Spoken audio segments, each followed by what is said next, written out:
esse interesse. Eu queria saber mais qual foi o resquício dessa ditadura aqui na Amazônia. Qual foi o maior símbolo da ditadura aqui na Amazônia que ficou até hoje? Esse eu não pensei. O moço foi já.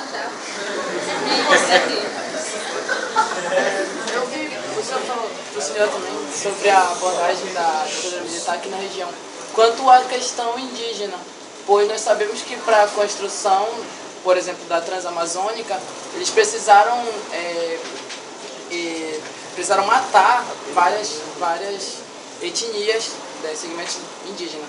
Porém, pouco se tem registro sobre isso. E, recentemente, a Comissão da Verdade estava investigando sobre o sumiço de aproximadamente 5.000 índios da etnia Waimiri-Troari. Minha dúvida se eu pudesse abordar mais sobre isso. Pode fazer. Aproveitar o Maré aí, falar também sobre o Amazonas. Nessa questão de ter utilizado a catequização ou a religião em si para usar as pessoas, né? Eu queria saber se a questão dos bandeirantes, dos jesuítas, mais os jesuítas tiveram parte nisso, ou foi algo mais particular da ditadura mesmo, bem depois. Já. Eu acho que ela se responde aí. A gente pode ir para a próxima. Na próxima rodada de perguntas, vocês começam, tá? Você quer incluir logo aqui?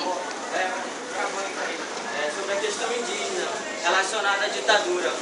Por exemplo, na construção da Transamazônica que cortou o território dos Waimiri-Troari. Ninguém fala, mas no mínimo 2.000 Waimiri-Troari morreram, entendeu?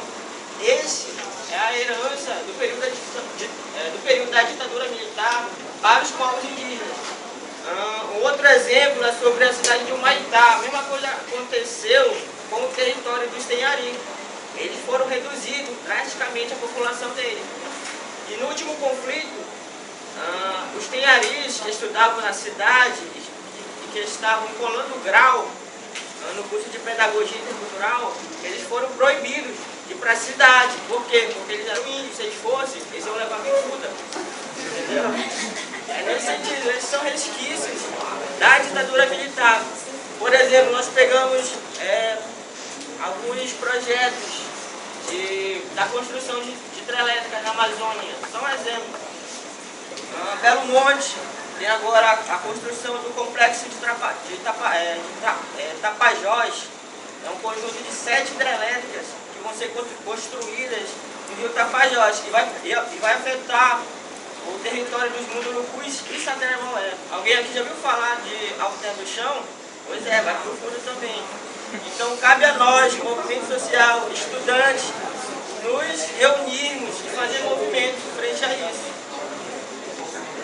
O governo Dilma, que é liderado por uma ex-guerrilheira que foi torturada, estuprada, ela não respeita a Constituição da seguinte forma: lá está escrito, qualquer construção que afete o interesse dos povos indígenas deve-se consultar os povos indígenas.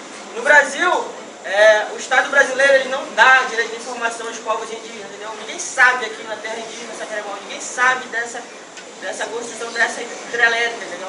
Nem nós, parintinenses, não sabemos, mas vai afetar aqui parte do nosso território. Tapajós é aqui perto, gente. Vai pro fundo tudo, entendeu? Ninguém sabe, ninguém discute, ninguém fala nada. Mas tem uma ação civil pública lá no Pará. E eu estou tentando localizar o estado, a situação dessa ação civil pública, que vai afetar nós aqui também. É isso.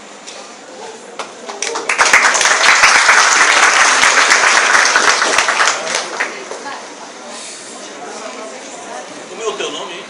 É Tito, sou do curso de Direito. Tito. Formado na história, vamos localizar. Bem você, né? Do direito. Tem o comentário. Na verdade, a fala do Tito ela vem corroborar, né, aquilo que eu havia falado no último momento da minha fala. Que pensar em regime militar na Amazônia é levar em consideração todo o processo de dizimação que os projetos, chamados os grandes projetos para a Amazônia, vieram e continuam, porque se você pensar no Gás de Coari, esse processo da vida do Gás de Coari com esse gasoduto, tem-se notícia que determinados antropólogos assinaram documentos desrespeitando as etnias e passaram por cima de alguns espaços onde as etnias estavam ali e perderam praticamente esses espaços. Então, essa extensão, na verdade, do regime militar ainda continua até hoje relacionado também às etnias indígenas. Então, a tua fala ela vem praticamente corroborar aquilo que nós estamos discutindo aqui com relação à relação entre indígenas e regime militar. Aconteceram três perguntas com relação a isso. A primeira pergunta é em relação aos registros, né, as fontes. Ou seja, ocorreu um regime militar, civil-militar na Amazônia, no Amazonas, e raramente os livros didáticos, principalmente os livros didáticos, que vão compor toda uma memória social, uma memória hegemônica, raramente falam desses embates, dessas tensões sociais entre o regime e as etnias indígenas, né? Por que isso acontece? Porque existe uma luta, na verdade, para que haja uma espécie de esquecimento com relação à ação desses projetos, desses grandes projetos, no sentido de desativar, dizimar e destruir a vida dessas etnias, né? Então, o que nós, historiadores, devemos fazer? Agora eu me reporto a um historiador chamado Vitor Leonardi, em um livro Entre Árvores e Esquecimento.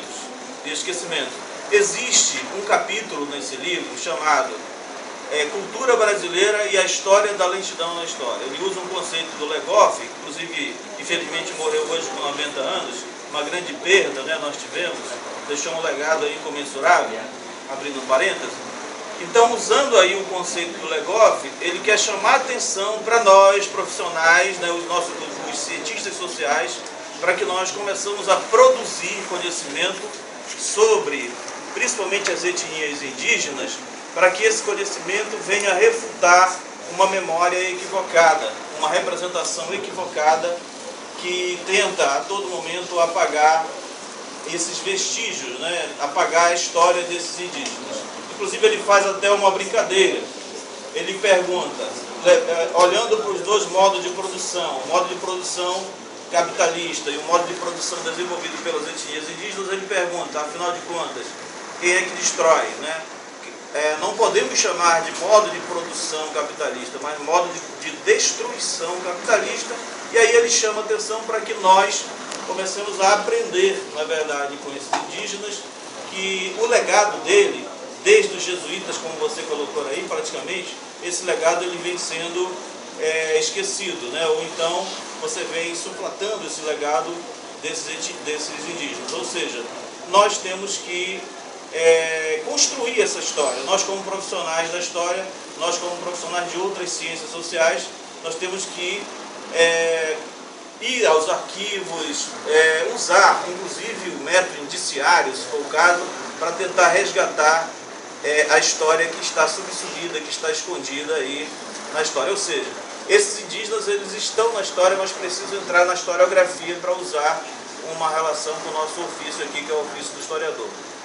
Com relação a outra pergunta, para o rapaz, né, para o moço que está interessado, né, em discutir a Amazônia, eu indicaria para você, para compreender o afã daqui do nosso evento, das nossas falas, eu indicaria para você um objeto de interesse significativo, que eu considero um marco na história da Amazônia, a época da ditadura militar, que é justamente a guerrilha do Araguaia. É um tema extremamente importante que os cientistas sociais, os historiadores devem se debruçar, porque muita coisa ainda tem a se contar sobre a guerrilha do Araguaia, que foi uma guerrilha que aconteceu no campo. Logicamente, outros movimentos aconteceram na cidade, mas a guerrilha do Araguaia precisa ser trazida à baila, né? Precisa sair dessas sombras.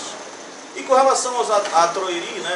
A Imbiri Troiri, talvez seja o exemplo, o testamento realmente, o exemplo mais emblemático desse processo de opressão, de violência e de desrespeito com relação as etnias indígenas na Amazônia. Muitos foram dizimados e no dia 31 passado, ocorreu em Manaus, a partir de uma organização do Alfredo Wagner, né, do antropólogo Alfredo Wagner, que é uma pessoa ligada a essas questões das minorias, um evento na qual ele já chamava a atenção para que nós, profissionais das ciências sociais, para que nós comecem a pensar, para que nós começamos a pensar e trazer novamente a discussão com relação a essa história, né, dessas etnias que, emblematicamente, os Aimeri-Atroari merecem também, como o colega colocou ali, merecem